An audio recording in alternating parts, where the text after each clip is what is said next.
नमस्कार, आप 90 डिग्री देख रहे हैं। कल रोहतक में अर्जुन चौटाला और जो रोहतक के एसपी हैं गौरव राजपुरोहित, उनके बीच में जो तीखी नोकझोंक हुई है, कल से ही ये मामला पूरा चर्चा में है। अर्जुन चौटाला भी चर्चा में छाए हुए हैं और रोहतक के जो एसपी हैं गौरव राजपुरोहित हैं, वो भी चर्चा में छाए हुए हैं। देखिए, ये मुद्दा इसलिए भी बहुत बड़ा बनता जा रहा है कि बहुत सालों से हरियाणा की जनता तो शायद भूल भी चुकी है कि विपक्ष के नेता इतना संघर्ष भी कर सकते हैं, और क्या विपक्ष इतना दमखम, इतना मादा रखता है कि उच्च अधिकारियों तक को है वो लताड़ सकता है या कड़े शब्दों का इस्तेमाल है वो कर सकता है। ये हरियाणा की जनता भूल चुकी थी, क्योंकि कई बार हम देख चुके हैं दीपेंद्र सिंह हुड्डा को पानी की बौछारों के आगे। अब भैया, हरियाणा में अगर दीपेंद्र सिंह हुड्डा बैरियर के ऊपर खड़े हैं और उन्हें पानी की बौछारों का सामना करना पड़ रहा है, तो फिर कोई कैसे सोच सकता है कि और किसमें इतना दमखम है कि उच्च अधिकारियों के साथ इतना संघर्ष करे। आदत नहीं रही हरियाणा की जनता को। लेकिन कल अर्जुन चौटाला ने जो किया है, उससे कहीं ना कहीं हरियाणा की आम जनता को चौंका दिया है कि ये कहाँ से आ गए। जो दीपेंद्र हुड्डा नहीं कर पाए, वो अर्जुन सिंह चौटाला ने है वो आखिरकार कैसे करके दिखाया है। देखिए, ये किसी से छुपा नहीं है कि हरियाणा में अफसरशाही पूरी तरीके से बेलगाम है, और ये गाहें बगाहें बीजेपी के नेता भी या कैमरे के पीछे हैं, इस बात को स्वीकार करने में कतई नहीं हिचकते हैं। और बहुत सालों से हमने किसी भी कांग्रेस मुख्य विपक्षी दल यहाँ पर रहा है, कांग्रेस के किसी भी विधायक में, दीपेंद्र सिंह हुड्डा में आज तक इतनी हिम्मत और ऐसी शैली उनकी कभी नहीं देखी है कि वो इस तरह डटकर हैं वो खड़े हो जाएं।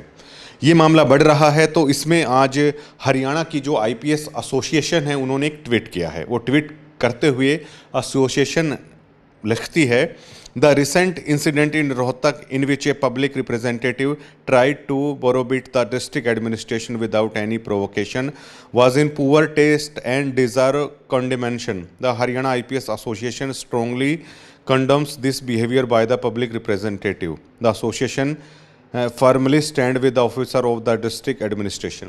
जिस भाषा शैली को चूज़ किया गया है ये ट्वीट करते हुए, वो इंग्लिश में, जाहिर तौर पर इसे समझा जा सकता है कि आईपीएस एसोसिएशन की तरफ से किया गया है। इसको हरियाणवी में अगर ट्वीट कर दिया जाता तो हरियाणा की जनता आसानी से समझ सकती।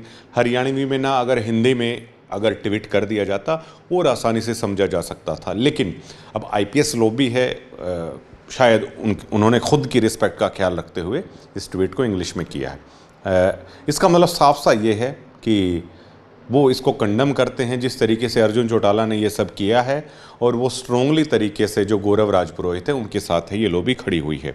लेकिन हमारे कुछ चंद सवाल हैं जो इस घटना के बाद हैं, वो लगातार उठ रहे हैं। अब ये देखिए, जो पब्लिक का परसेप्शन होता है, इसमें अब आईपीएस लॉबी एकजुट हो रही है। अर्जुन चौटाला की तरफ से कोई स्पष्टीकरण आता है, नहीं आता है। हमें नहीं लगता है कि अर्जुन चौटाला इस मुद्दे पर कोई भी बैक स्टेप लेने की कोशिश करेंगे। देखिए, अगर किसी अधिकारी को, अगर सत्ता पक्ष से जुड़ा हुआ कोई भी, चाहे एमएलए हो, मंत्री हो, और या कोई बोर्ड के चेयरमैन हो, या कोई भी सरकार से जुड़ा हुआ व्यक्ति अगर हड़काता है, धमकाता है, तो जो कॉमन पब्लिक फिगर होता है उसमें सिंपैथी उस अधिकारी के साथ होती है, क्योंकि आम जनता को लगता है कि सत्ता के नशे में चूर ये राजनेता हैं, इन अधिकारियों को धमका रहे हैं। जैसे एक बार अनिल विज साहब ने संगीता कालिया के साथ है वो किया था, उसमें पब्लिक सिंपैथी है वो संगीता कालिया के साथ है गई थी।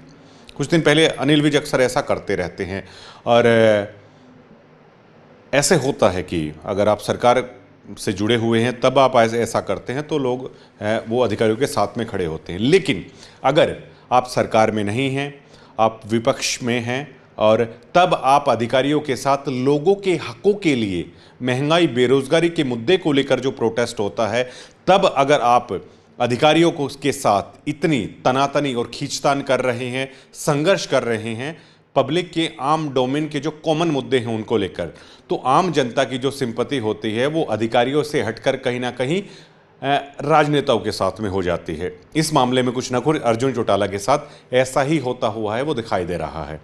जो कॉमन पीपल है हरियाणा का, जो आम व्यक्ति है, वो शायद भूल गया था कि हमारे हरियाणा में क्या ऐसे भी राजनेता हैं। क्योंकि एक आम आदमी के प्रोस्पेक्टिव के तरीके से अगर आप देखें तो डीसी और एसपी तो बहुत बड़ा पद हो जाता है। आप किसी थाने के अंदर जाके एक हवलदार भी अगर आपको भगा देता है तो शायद एक आम आदमी की इतनी हिम्मत नहीं है कि वो उसकी टेबल पर हाथ रखकर कुछ हैश वर्ड का इस्तेमाल भी कर सके, क्योंकि वो घबराता है।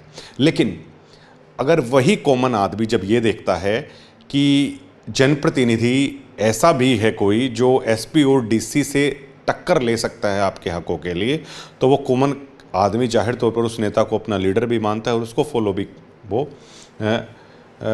करना शुरू कर देता है। कुछ ऐसा ही अर्जुन चौटाला के मामले में होता हुआ नज़र आ रहा है। पूरी तरीके से वो छाए हुए हैं और एकदम से ऐसा नज़र आ रहा है कि चौधरी देवीलाल चौधरी, ओम प्रकाश चौटाला, अभय सिंह चौटाला, इन तीनों का कहीं ना कहीं एक अक्स, एक गेस्चर है वो अर्जुन सिंह चौटाला में है, वो नज़र आ रहा है, एक बड़े लीडर के तौर पर नज़र आ रहा है।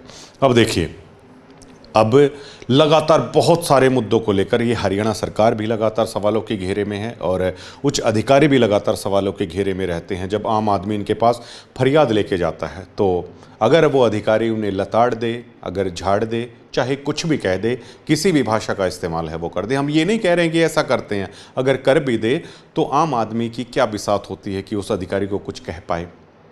लेकिन जब वो आम आदमी देखता है कि कोई ऐसा राजनेता भी है जो उन अधिकारियों को भी झाड़ लगा सकता है तो वो उनके फ़ैन हो जाते हैं। देखिए, कांग्रेस आज तक ऐसा कभी नहीं कर पाई और शायद हमें ऐसा लगता है कि कांग्रेस के जो नेता हैं उनमें ये मादा भी नहीं है और शायद यही सबसे ज़्यादा डिसपॉइंटेड करते हैं कांग्रेस के विधायक, चाहे वो दीपेंद्र सिंह हुड्डा हों। वो इस तरीके से ना अपने कार्यकर्ताओं के साथ में कभी खड़े होते हैं, इस तरीके से ना कभी अधिकारियों के साथ वो तनकर खड़े हो पाते हैं। शायद इसलिए कांग्रेस सबसे ज़्यादा डिसपॉइंटेड करती है हरियाणा की जनता को कि इतने ज़्यादा विधायक, इतना मजबूत विपक्षी दल होते हुए भी, और कहीं ना कहीं जब वो आमने सामने की लड़ाई जब आती है तो कांग्रेस उसमें पिछड़ती हुई नज़र आ जाती है। लेकिन इनेलो इस मामले में कांग्रेस से बिल्कुल हटकर है। बेशक से 2 विधायक हैं, वो अपने कार्यकर्ताओं के लिए भी डटकर खड़े होते हैं। आपको कब याद होगा कि दीपेंद्र सिंह हुड्डा किसी डीसी या एसपी साहब को इस तरीके से अकड़ कर बात कर सकते हैं, इस तरीके से फ़ोन पर कह सकते हैं?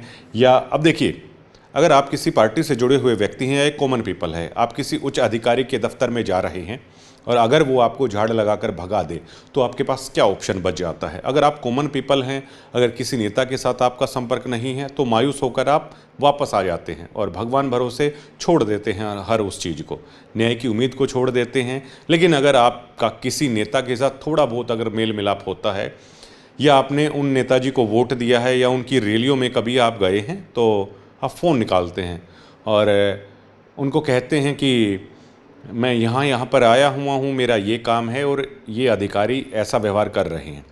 और अगर वो राजनेता उन अधिकारियों को अगर फ़ोन पे बातचीत करके अगर अपने कार्यकर्ता के लिए अगर खड़ा हो जाता है तो कार्यकर्ता को वाकई में ये लगता है कि चाहे बेशक से वो काम हो चाहे ना हो, कि जिस नेता को मैंने चुना है वो वाकई में उनका साथ देने वाला है। लेकिन अगर ऐसा नहीं होता है तो मायूसी उसे हाथ लगती है। कांग्रेस के मामले में ऐसा होता है, लेकिन इनेलो के मामले में कभी भी ऐसा नहीं होता। चाहे अभय सिंह चौटाला हों, चाहे आदित्य देवीलाल हों उनके विधायक, चाहे अर्जुन चौटाला हों, अगर आप कोई अधिकारी आपके साथ ऐसा करता है तो आप तुरंत फ़ोन पर वो कह सकते हैं और वो आपके हकों के लिए खड़े हो जाते हैं। इस मामले में जो इनेलो की जो शैली है राजनीति की, वो कहीं ना कहीं लोगों के सर चढ़कर बोल रही है और इस घटना ने इसलिए बहुत ज़्यादा हलचल भी मचा दी है कि हरियाणा के लोगों को इसकी आदत नहीं रही है। हरियाणा के लोगों का विश्वास विपक्ष से या जो विपक्षी लीडर हैं उनसे कहीं ना कहीं उठता हुआ नज़र आ रहा था और अब वो मान चुके थे कि अफसरशाही पूरी तरीके से बेलगाम है, चाहे किसी भी तरीके से हो। अब देखिए, अब अर्जुन चौटाला ने जो किया है, कुछ कांग्रेस के लोगों को दिक्कत हो रही है, जाहिर तौर पर बीजेपी के लोगों को दिक्कत होना लाजमी है, जेजेपी को भी इस मामले में दिक्कत होती हुई है नज़र आ रही है। लेकिन कोई भी उस इंसिडेंट पर बात करने को तैयार नहीं है जब बीजेपी के ही एक नेता मनीष सिंगला मुख्यमंत्री नायब सिंह सैनी के प्रोग्राम में जब एक प्रोटोकॉल के तहत डीएसपी जितेंद्र राणा साहब ने उन्हें जाने नहीं दिया था, तो उसके बाद देखिए मनीष सिंगला की भावनाएं इतनी आहत हो गई थी कि स्पेशल डीएसपी को बगल में बिठा के जितेंद्र राणा जी को और माफ़ी मंगवाई गई थी।